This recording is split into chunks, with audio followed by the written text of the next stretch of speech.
Welcome to Monster, DC Sniper, a production of iHeartRadio and Tenderfoot TV. The views and opinions expressed in this podcast are solely those of the podcast author or individuals participating in the podcast and do not represent those of iHeartMedia, Tenderfoot TV, or their employees. Listener discretion is advised. December 2000, the island of Antigua. 15-year-old Lee boy Malvo lay alone in bed in a dark shack. He shivered, sick with rheumatic fever. He needed medicine, but didn't know how to get it. He was all alone in a foreign country with no family and few friends. There was a knock at the door. A man came in. It was John Muhammad, the American, the man who had smuggled Lee's mother into the United States. John had just come by to check on the boy, who he knew was living alone. But when he saw Lee's dire state, John brought him to the doctor. Lee got an antibiotic shot, and John stayed with him while he recovered. Muhammad, he stayed with me the entire time and nursed me back to health. And I told him my entire life story. My parents, my situations, where I bounced around, what I felt. I told him everything. I left nothing out because I trusted this guy. He gave me his time. It's that simple. He was one of the only people who listened. I leaned on him. I trusted him. I did not trust my mom. I didn't trust anyone else, but I trusted him. Before long, Lee asked John if he could live with him. John agreed, and Lee moved in with him and his children. He was so desperate to have a father figure. My name is Dr. Jonathan Harold Mack. I am a clinical neuropsychologist. Very quickly, Malvo starts calling Muhammad Dad. He said, everything that you've been taught from your religion, your morals, your education, you've basically been brainwashed. And he would explain to me a mixture of his worldview and the Nation of Islam. He twisted a lot of things. It certainly wasn't, standard religion. He would have him listen to tapes even when he was falling asleep. Speeches and all sorts of stuff. Thousands of hours over and over again. Giving him subliminal suggestions that there was essentially a war going on between blacks and whites. There is a ruthless person on the loose. What unnerves this community the most is the randomness of the murders. Ordinary people doing ordinary things. They killed the 5 people in one day and then went on the rampage for the next month. It is quite a mystery. The police say they have never had a crime quite like this. Be careful. These guys are using weapons that are going to go right straight through our bulletproof vests. There's a white van just went by with 2 guys in it. From iHeartRadio and Tenderfoot TV, this is Monster, DC Sniper. Very quickly, when I met Muhammad, I assimilated everything about him. At the beginning of 2001, after Lee had moved in with John in Antigua, friends and teachers remember seeing Lee change. His good grades began to slip. He started bringing a Quran to his Christian high school and arguing with other students about religion. And Lee also started talking a lot about guns. I just became someone different. It was something I'm used to doing. I kept bouncing around from home to home, place to place, and I became what I call a changeling. Whoever I'm around, whoever the authority is, I change to suit that person. The attachment to a mother or a father is really core to developing a stable, mentally healthy adult. Dr. Jonathan Mack is a neuropsychologist and co-author of the book, The Making of Lee Boyd Malvo. Mack studied Lee's life extensively.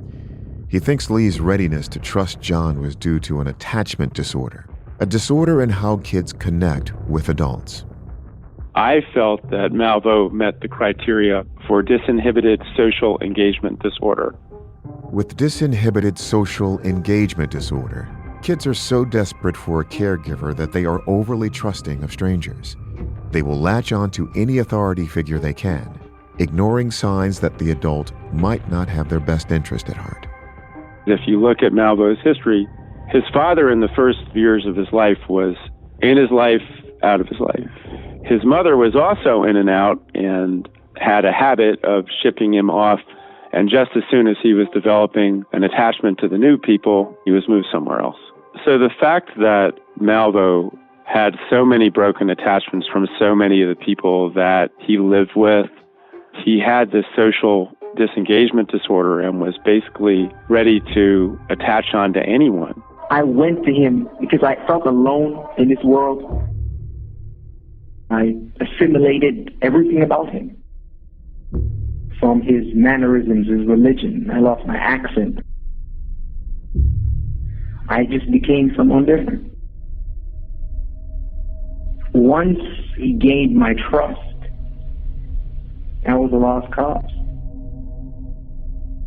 Throughout early 2001, John continued to forge documents and help smuggle people into the United States. On April 14th, John was detained at Miami International Airport. He'd flown there from Antigua alongside 2 Jamaican women. The women were caught presenting forged documents to customs agents, and the agents suspected John was helping the 2 women enter the United States illegally. They couldn't prove it, so they had to release John, but they contacted Antiguan authorities and relayed their suspicions. Lee says that John called him in a panic. John told Lee to hide the kids and the cash that he kept in the house. Lee took the children to John's girlfriend's place, but when he went back to get the money, it had already been seized by Antiguan authorities. Lee says John lost at least $160,000. Because of the raid, John feared he would be arrested if he returned to Antigua, so he decided to lay low in the U.S. John instructed Lee, who was just 16 years old himself, to watch over his kids. John also asked Lee to help out with the business by delivering fake birth certificates to clients. Lee dropped out of school to help. John then traveled back to Washington State, and on April 23rd, he legally changed his name from John Williams to John Muhammad, perhaps to try to avoid raising any red flags when he returned to Antigua. Okay, Mr. Williams, you're petitioning to have your name changed? Yes, ma'am. What is your current legal name? My current legal name is John Allen Williams. Okay. And what is the new name by which you wish to be known? John Allen Muhammad. And why do you desire to be known by this new name? For religion purpose. Are you changing your name for any other reason? No, ma'am. Are you changing your name to defraud or mislead any person or creditor? No, ma'am. Are you involved in any legal proceeding other than this name change? No, ma'am. And have you ever been convicted of a felony? No, ma'am. Are you under supervision of any probation department that requires you to report a change of address? No, ma'am. I'll go ahead and grant your name change then. Thank you. While in Washington State, John also visited Earl Dansey. I met John when I used to work for Horizon Airlines. I was actually interested in a printer that I saw at a store. This printer was an Alps MD 5000 series printer. It had a big reputation during the early 90s of making counterfeit money. It used film as ink, so it was a really expensive printer, so I couldn't afford it at the time. And this coworker of mine knew a friend that could get it, so I met John that way. John was really flashy. He had nice suits. He'd come in different cars all the time, Jaguar, Diamante. He said, I can get the printer for you if you can help me out. He wanted to know if I can alter some documents, because for a hobby I do graphics designs. Okay, sounds like a fair deal. So John got it for me. I don't know how he got it. He asked me to scan a birth certificate with his name on it. And he asked me if I could erase the name that was on the birth certificate. So I used a simple program on the computer to erase the name. And he asked me, could I type another name in it? Okay, sure. So he wanted me to type, I'm guessing, could have been Lee. You know, this is where I realized that he was actually involved in smuggling people across the border. He was charging $1,000 a head, I think, maybe more. On May 20th, 2001, John traveled back to Antigua with his new name and altered documents in hand. When John returned to the island, the government had already seized over $160,000. But John did not scold Lee. This is criminologist and co-author of Lee Boyd Malvo's autobiography, Anthony Mioli. When he got back, John pulled him tight, hugged him, and said, "Great job, son." And it was that very moment that really solidifies their relationship. Lee said from that moment on, I was willing to do anything for that man. A week and a half later, on May 31st, John returned to the United States with his 3 children and Lee Boyd Malvo. They traveled through Puerto Rico to Fort Myers, Florida, where Lee's mother was living and working at a Red Lobster restaurant. Lee says that John was planning on setting up a counterfeiting operation with friends from the Caribbean. John wanted Lee to watch over the kids while he traveled to get the equipment they needed to print fake currency. According to Lee's diary, John asked Lee's mother if the boy could continue staying with him, but she was having none of it. Una thought John was a bad influence on her son. Lee remembers his mother saying, "He is my child. What I eat, he eats. If he cannot be satisfied with that greed will kill him." She then looked at Lee and said, "You met this man no more than 6 months ago, and you've completely forgotten where you come from." Reluctantly, John left Lee with Una and disappeared again with his kids.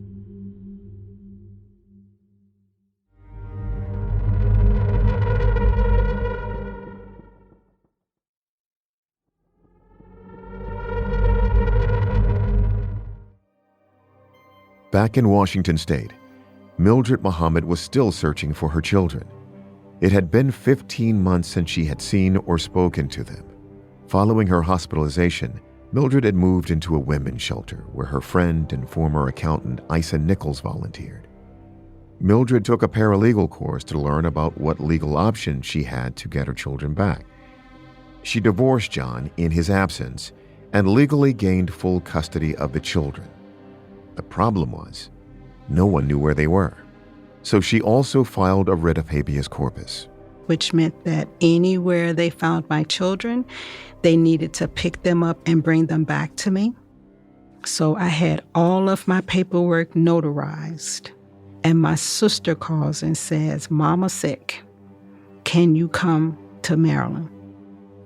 I have not found my children, but I can wait over there. Mildred moved to the town of Clinton in Prince George's County, Maryland.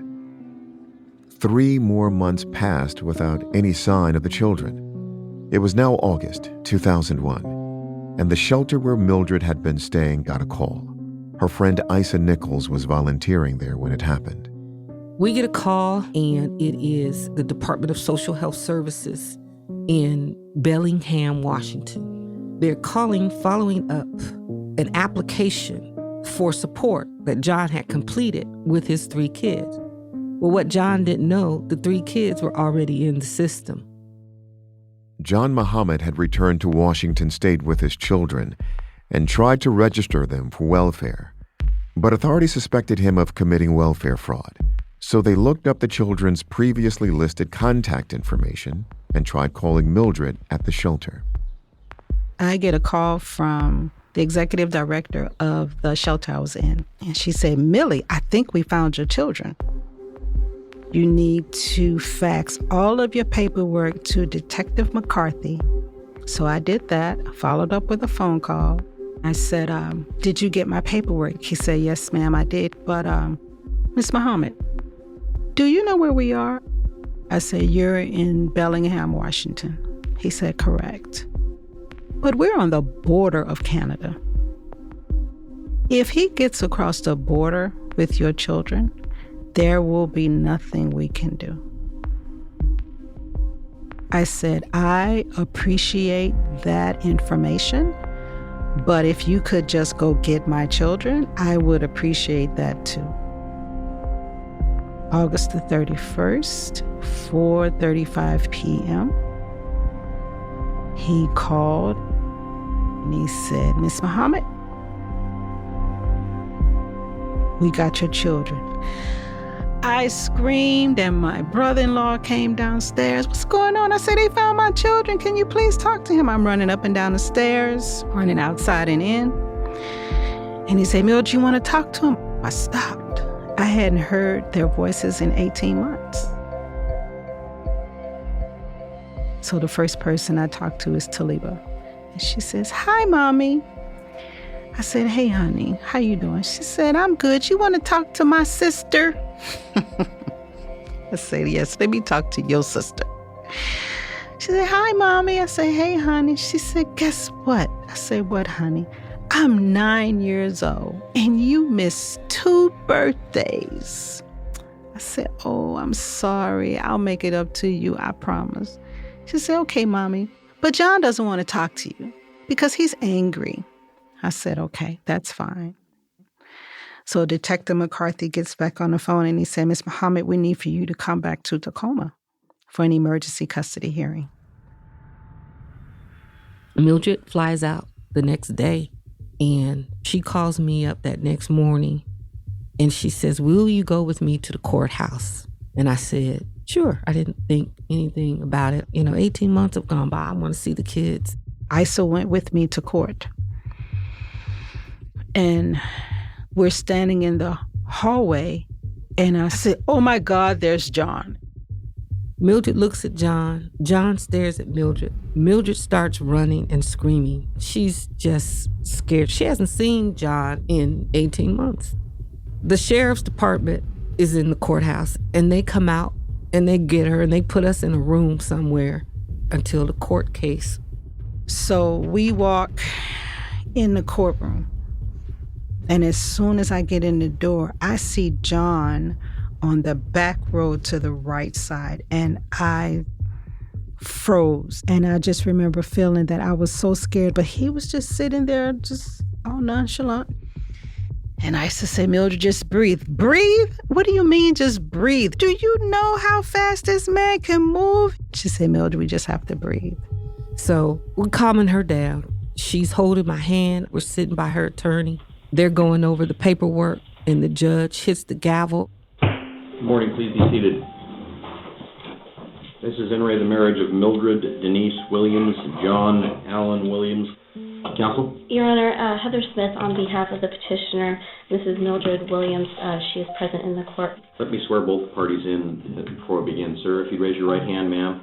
Do you both solemnly swear or affirm that any testimony you're about to provide will be the truth, the whole truth, and nothing but the truth? Yes, sir. Yes, sir. Sir, what is your name? Sir, my legal name is John Allen Muhammad. And ma'am, what is your name?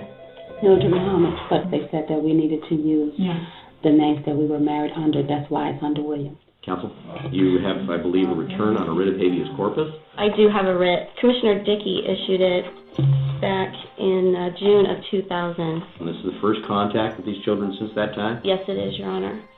The divorce decree and parenting plans were entered in October of 2000 after the writ. And that final parenting plan gives who custody of the children? The mother. All 3 children? Yes. Your Honor, can I say something? Just a moment, sir. Okay. The concern I have right now is I don't know who's got these children, where they're at. In speaking with Deputy Wright this morning, all they would need was an order releasing the children from protective custody to the mother's custody. Sir, what would you like to say? Your Honor, can you please tell me what's going on? There is a parenting plan that was entered by the court on October 6, 2000. I was not aware of this. There was an order of default taken against you because you did not respond to the divorce summons that was published against you. As part of that, the mother obtained on her own, without the help of an attorney, a writ of habeas corpus, which allows her to have the physical possession of the children. So the children was never missing? The whereabouts were never known by mother. That's why the court apparently issued the writ. You never responded to the published summons for divorce.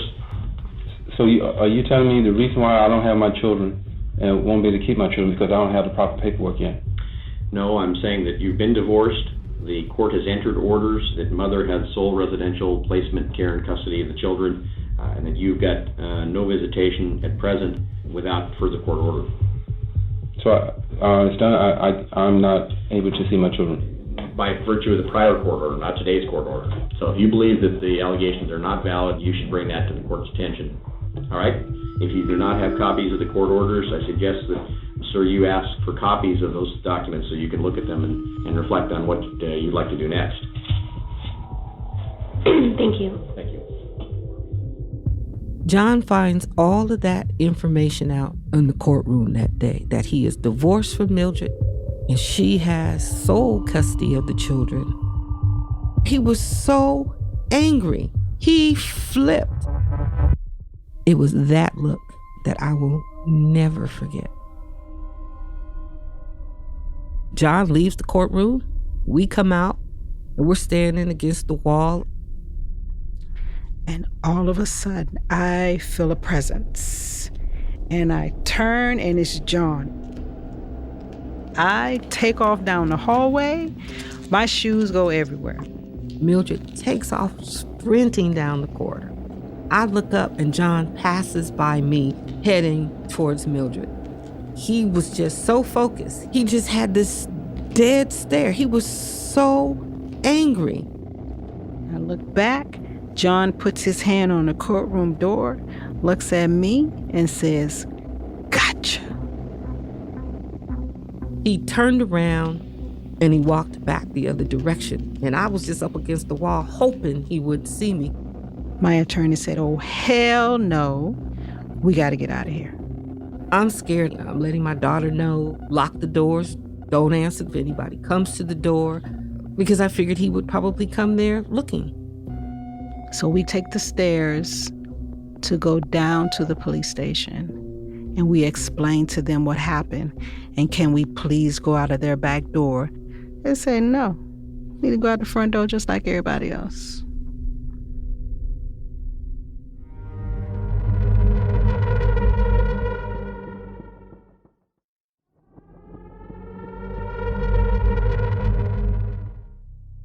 John was no joke. I believed everything he said to me. He was going to kill me. It was going to be a headshot, and he was going to bury me where nobody would be able to find me. I was terrified. And the terror came because nobody believed me. They thought I was being dramatic. They were actually going to let me die. And then what were they going to say? "Oh, she was a good old girl. You know, she loved the children. We did not see that coming." Yes, you did. When I hear people say that, "Oh, I didn't see that." Yes, you did. Victims always give signs. They always tell somebody. So we walk out of the court like a triangle where everybody's watching each other's back. Get to the car. I slouched down in the car so no one could see that I was in the car. We go over to the Department of Health and Human Resources because that's where my children were. And the first person I see is my son. He's tall, he's skinny. He trying to wear afro, but it's in a dome, you know? And I walk up to him and he got his pants on his butt, sagging. I said, "Oh, gee whiz." And I should have said, "Honey, I'm so glad to see you," but I'm pulling up his pants saying, "Is this gonna be an issue?" And he starts laughing. And then I hear my daughters, "Mommy, mommy, mommy." They're coming down, and I'm just so overwhelmed. I'm crying, I'm wiping my eyes. "I can't see you, I can't see you." And Selena said, "Mommy," I said, "Yes, honey. Daddy said he was looking for you, but he couldn't find you." I said, "Really?" "I was trying to find you, but he changed your names." "So you were looking for us?" "Absolutely." "Mommy, I just want to let you know that God answered my prayer because I was praying and praying and praying for him to send you back to me, and you're finally here." I say, "Honey, no one will ever take you away from me again. Okay? Okay." So we get in the car and we drive over to the airport. Security picked us up from the car, brought us to their security office. Once the pilot was ready to go, security took us to the plane. We landed BWI September 5th, 2001. Did you speak to John again? No. Why would I? No, for real, why would I? Did he ever try to reach out to you? He didn't know where I was. I was in hiding. So the last thing you remember hearing from John was "Gotcha." Yes.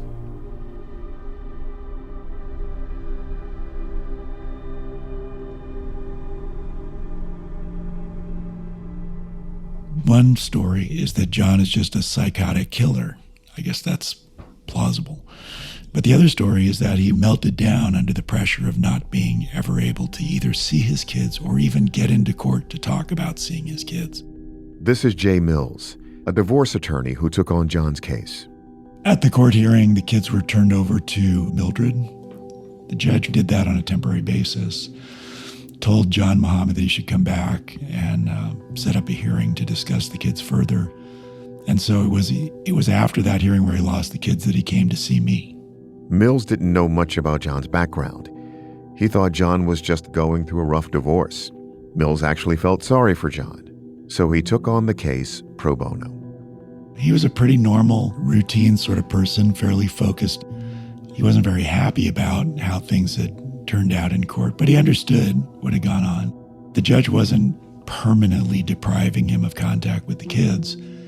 The judge wanted him to set up a hearing to discuss what sort of a parenting plan would be appropriate, and that's very routine. I did set up a hearing, which would require Mildred to show up in court and then talk about the kids. But we never had a court hearing because we could never find Mildred. Mildred vanished with the kids. After I had set up a couple of the hearings without being able to serve Mildred with papers, I went to him and said, look, let's find Mildred because I can set up hearings all day, but what difference does it make if we can never locate Mildred? And so he set off to do that. I have given this story to other people, and sometimes the blowback is that I am trying to justify what John did or that I don't think he's a bad guy. I mean, clearly the guy is a bad person with very, very severe problems, and I wouldn't try to justify that. But there's more to this story. These preliminary decisions get made, and people freak out about them because you're dealing with people's real personal lives and their intimate relationships with kids. People who go through the process get really disturbed by that. And I've been involved in a number of cases where the end result is shootings. Tacoma was fairly famous for an incident where the chief of police shot his soon-to-be ex-wife and killed her. That was the chief of police, right? So that guy must have had some degree of normal personality, but then he lost it and he melted down. And it's not uncommon for these things to result in a lot of violence. One way to hopefully avoid that, if it's possible, is to have people air their grievances in court. Win or lose, they've at least been able to tell their story. Now, I'm not saying that that should require Mildred to come stand with John by her side, but if John Muhammad's out there wandering, there was some process that could have played out where everybody could have had their day in court, and he never did.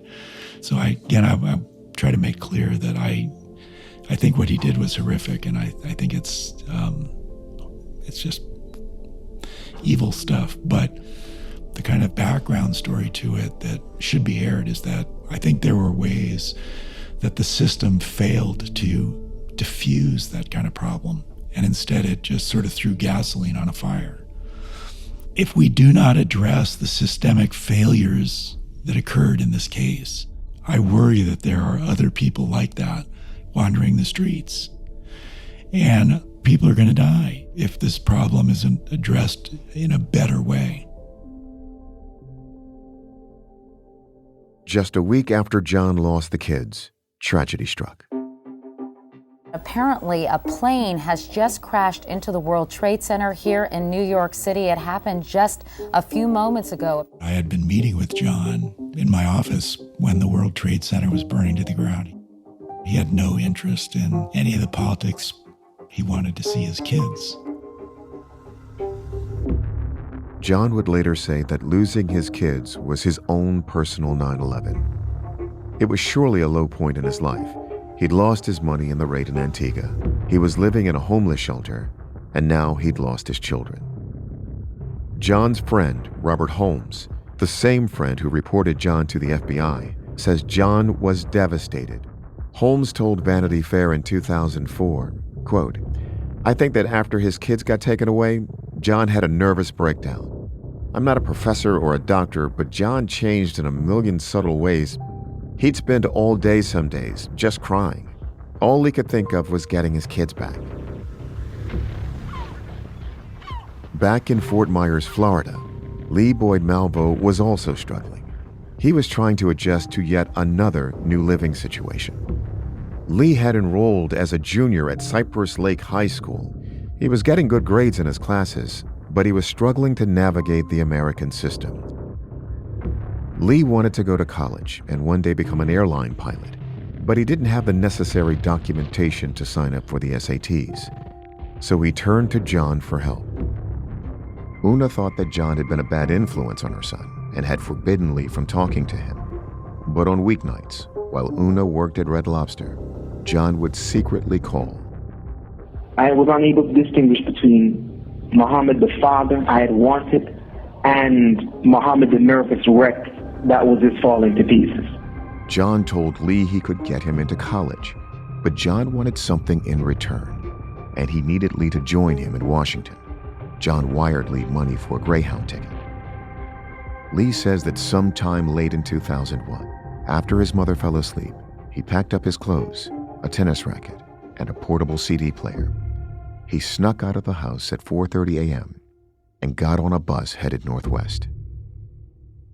Lee arrived in Bellingham, Washington a week later. When I first arrived in Bellingham, he told me that he's searching for the children. He said, in order to get the children, we're going to have to do whatever it takes. I looked at him as my family, and they as my siblings. So I'm like, okay, we're going to do whatever it takes. I didn't understand what that meant at the time. I really didn't. In Bellingham, John introduced Lee to everyone as his son. Lee stayed with John at the homeless shelter and soon enrolled at Bellingham High School. But once school was out for the day, Lee says John was in charge of his education.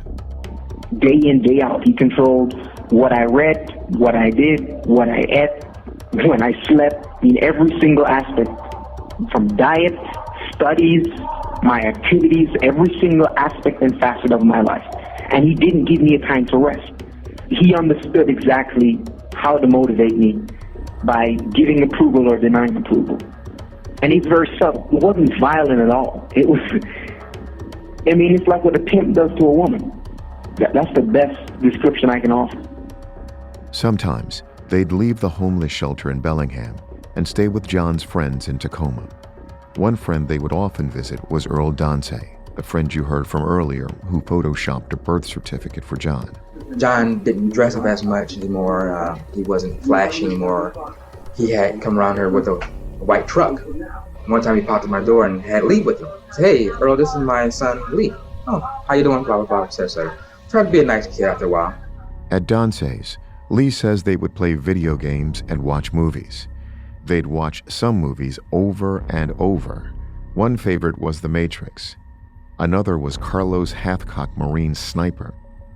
It was a sort of instructional video with advice for snipers. Continue your training. You cannot do it too much. You cannot do it too much, so do it as much as you can. Put all your mind and body into it. Train, train, train. And John and Earl began giving Lee shooting lessons as well. He had a friend, Earl. He just said, look, I need you to go to the range and just tell Earl to teach me how to shoot. It's amazing how quickly I would pick up on these things. We used to go shooting.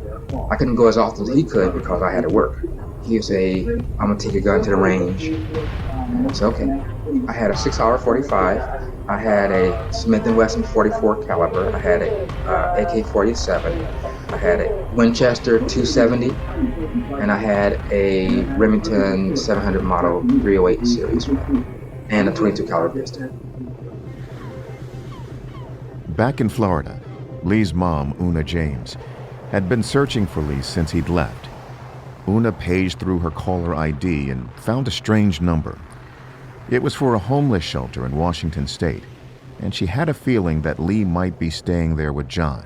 So for weeks, she called the number, but could never get through to either of them. In an interview with Vanity Fair, Una said that she kept calling, and one day, finally, she heard John's voice on the other end. She demanded that John send Lee back to her in Florida. She remembers John saying, I have a job to do, and I can't rely on some cokehead to do it. Terrified of what that meant, Una got on a Greyhound bus and headed for Washington State. When Una arrived, she confronted John at the homeless shelter, and someone called the cops. When the cops arrived, they reunited Lee and Una, but the cops suspected they were both undocumented immigrants and reported them to Border Patrol. They were arrested and fingerprinted. These were the fingerprints and arrest report that would later supply authorities with the names Lee Boyd Malvo and John Muhammad. Following their arrest, Una and Lee were separated and detained. Then, on January 23rd, both were released into an INS safe house to await a deportation hearing. In an interview with Vanity Fair, Una said that Lee told her, "Mom, we are being followed, and if I don't go, they'll kill you." 2 days later, Lee climbed out of a bathroom window and ran off. Lee ran back to John. Now, Lee's grooming began in earnest. Lee says he and John would go shooting for hours a day. He'd stand behind me, he would talk me through the process. He would explain to me all the things that I hated about myself and why this has to die. Lee Boyd Malvo says John told him to visualize his own face onto the targets, to imagine that with each shot, he was destroying his own weakness. He had me kill myself over and over and over and over. He told me, the old person has to die. Lee Malvo has to die because Lee Malvo cannot do this. Lee says they would go to nearby woods and pretend they were hunting each other with sniper rifles to practice stealth and camouflage techniques. Lee says that on one of those outings, when it was snowing, John stripped off Lee's shirt and chained him to a tree. John left him there for hours and told him it was an exercise to mentally harden him. It's like a woman that's in an abusive relationship. Someone looked at it from the outside and said, man, there are multiple opportunities. Why couldn't she leave? Why she stay for 20 years? It's not that simple. The body is just a vessel. Once someone has you emotionally, they have your mind. Lee Boyd Malvo's training was almost over. Soon, John would give him his first real mission. Not too far away, in Tacoma, Isa Nichols had been keeping in touch with Mildred Muhammad. We were having different conversations, probably maybe once or twice a month, as she begins to reestablish her life after 18 months without her children.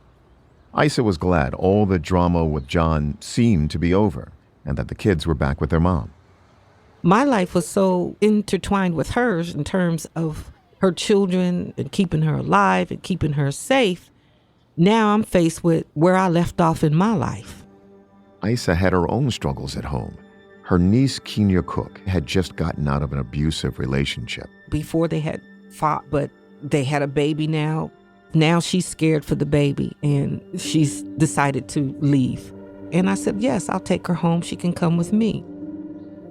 So now I have her 3-month-old child, my teenage daughter who's now 14, and my husband. And it's working. I'm very proud of her.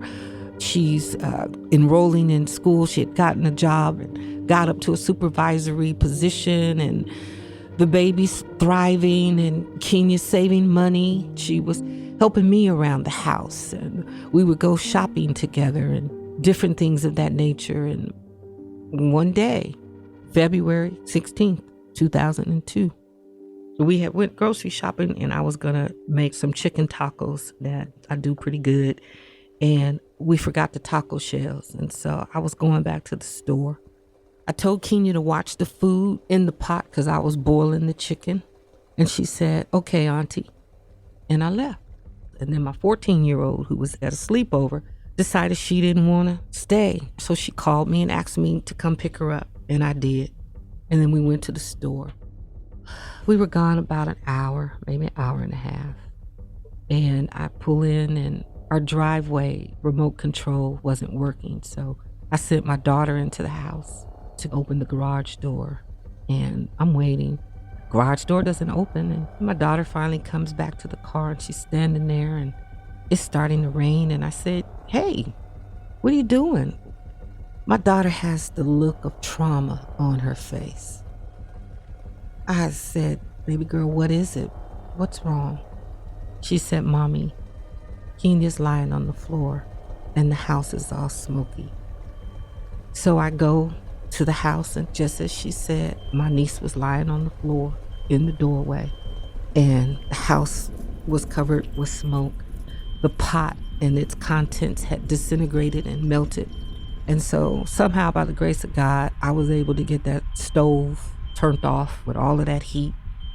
My daughter's standing in the doorway, just staring. I called 911. I ran upstairs to check on the baby because I'm thinking that they had succumbed to smoke inhalation. And so I ran upstairs, and the baby was on the edge of the bed. All around her was the diaper, the nightie warm bottle was still there. And I didn't know if the baby was alive or not. I didn't know if the baby was breathing. And so I touched the baby gently, and she jumps up and she's screaming from where she left off. So I grabbed the baby, a diaper, and took the baby downstairs and handed the baby to my daughter and told her to go to the neighbors. And went back to Kenya, and I got over Kenya's body, and I saw a little bullet casing and a little hole in her face. I stayed there. I had already called 911, and I can hear the ambulance in the background. They're on their way, and I'm talking to Kenya, hanging there, and I'm praying, and I'm telling her help is coming. And the ambulance get there, and I'm sitting like on the step, and they come into the house, and they get her body, and they pull her from the foyer into the living room where they start working on her, trying to revive her, and they finally say she's gone. And I just stared and looked in just dismay. I couldn't process what they meant by saying she's gone. And I saw where Kenya's head had laid. The bullet casing was still there, and I just saw blood. The back of her head had just been blown out. I just went into a cold state. I was just on autopilot. I was just following commands.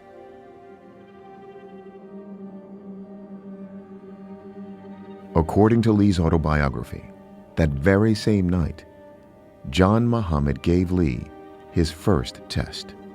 One night he says, "Okay, this is what I need for you to do. There is a house in this hill. I want you to go there. I want you to open the door. I want you to talk to this person." Lee says John drove him to a house, ranting about politics and wars and necessary sacrifices. John dropped Lee off and told him he'd be watching. Lee was wearing a dark hoodie, and he was holding a brown paper bag. He tried to calm himself as he walked up to the house. He knocked on the door, and after a short delay, it opened. A young woman greeted him. He said, "Good evening. Is Mrs. Nichols in?" He remembered that she seemed lonely and eager to talk. She gave him a long answer, explaining that Isa wasn't home. John had prepared Lee for this possibility. "I have a message for her," Lee said. He reached into the brown paper bag and pulled out a .45 caliber pistol, one they'd borrowed from Earl Dance. John had told Lee to visualize his own face on top of hers, just like in the training. Here's what Lee wrote about that moment in his autobiography, read by a voice actor. A voice deep inside me said, "Don't. Don't. Don't." I thought, "Lee, you cannot face John unless you do this." I pointed the .45 caliber gun to her face, and in an instant I saw not her, but me. My old self, that I hated, that scared, hurt self. That night, Lee Boy Malvo died. I pulled the trigger. In an instant, she too was gone.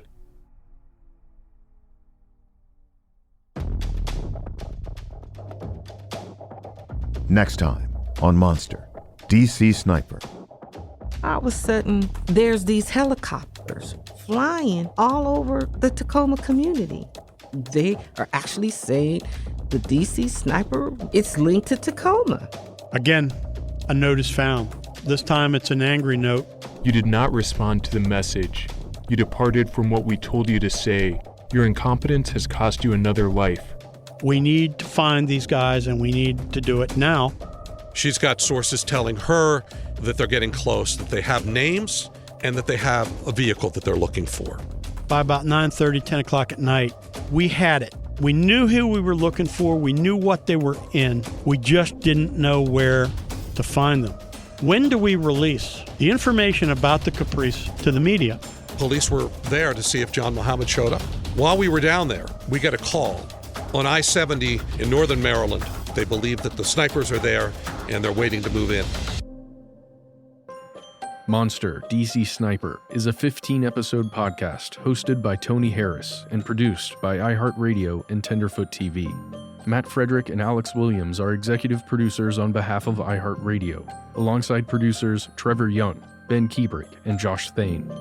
Payne Lindsay and Donald Albright are executive producers on behalf of Tenderfoot TV, alongside producers Meredith Stedman and Christina Dana. Original music is by Makeup and Vanity Set.